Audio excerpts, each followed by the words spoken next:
आम्ही मराठी मीडियम मध्ये शिकलो, हो शिकलो. आमची मुलं इंग्रजी मीडियम मध्ये शिकली, हो शिकली. मग याच्यावरती तुम्ही प्रश्न काय उपस्थित केला, ह्यांना मराठीचा पुळका कसा, हे इंग्रजी मीडियम मध्ये टाकतात. बरं,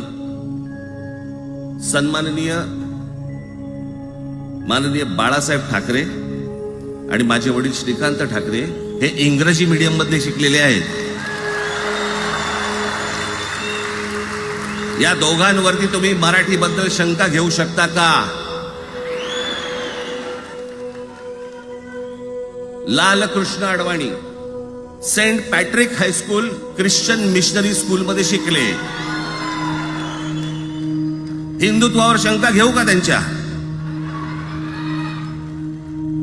कॉन्व्हेंट स्कूल मध्ये शिकलेले आहेत अडवाणी. दक्षिण भारतामध्ये बघा, तमिळच्या प्रश्नावरती, तेलुगूच्या प्रश्नावरती कडवटपणे समोर येऊन उभे राहतात. कोण विचारते त्यांना, तुमची मुलं कुठे शिकली आणि तुम्ही कुठे शिकलात?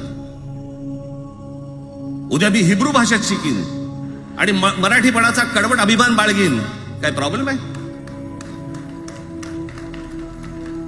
मी आता तुमच्याकडे दक्षिणेतले इंग्रजीमध्ये, मी अगदी थोडक्यात यादी आणली. दक्षिण भारतातील इंग्रजी माध्यमात शिकलेले नेते आणि अभिनेते: Jayalalithaa Doveton English medium school, Stalin English medium school Loyola, Kanimozhi presentation convent school, Udhayanidhi म्हणजे करुणानिधींचा नातू डॉन बॉस्को, चंद्रबाबू नायडू वडील इंग्लिश टीचर होते, शिक्षण इंग्रजी माध्यमात झालं. पवन कल्याण आंध्र उपमुख्यमंत्री, शिक्षण Saint and.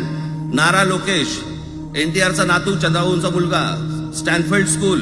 Kamal Haasan Santhome high school. अभिनेता विक्रम मॉटफोर्ड स्कूल. अभिनेता Suriya English medium. AR Rahman आधी पद्मशेषाद्री बालभवन आणि नंतर मद्रास क्रिश्चनरी हायस्कूल.